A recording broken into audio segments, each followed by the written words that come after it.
what happened to your father? His leg broken, and his hand, and all face. No face. No, his lips and nose, everything. His eyes.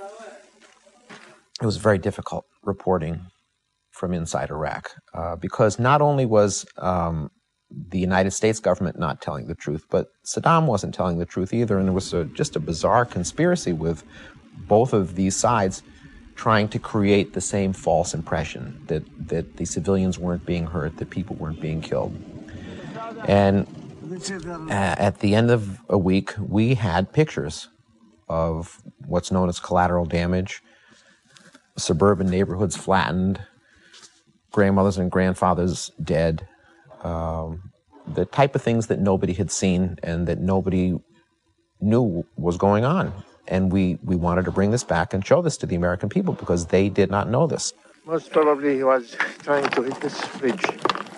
Or you think he was trying to hit the bridge over here? But if they were trying to hit the bridge, they missed. They missed it the second time. Oh, yeah?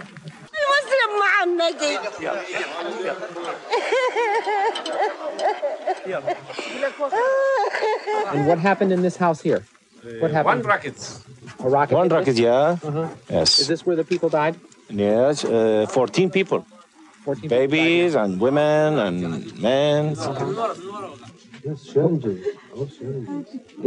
what, shrapnel from the shells? Yes.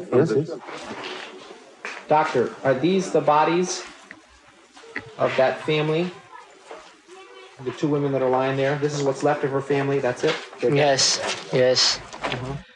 I brought the tapes back to NBC, and the bigwigs at NBC, Tom Brokaw, the head of the evening news and the head of the Today Show, these three people watched the tapes and decided that this was a really important story, and it was going to be the lead story the next evening on NBC News. And we went home to edit it. And 3 hours before the tapes were to be broadcast, I got a phone call from the president of NBC News, Michael Gartner, and he said, "John, we're not going to show your tapes. And in fact, we are never going to show any tapes that you make again.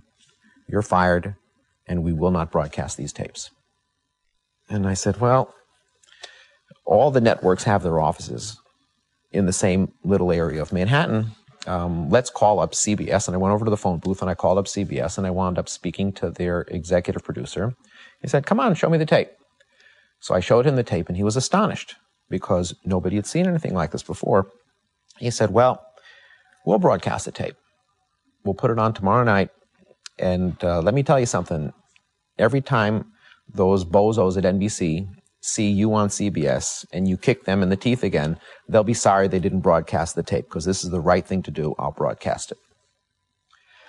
And unfortunately, 2 o'clock that morning, he got a phone call and he was fired. And it doesn't take long for that type of word to filter out amongst the networks. And there was no way this tape was going to be shown in the United States, and it never was.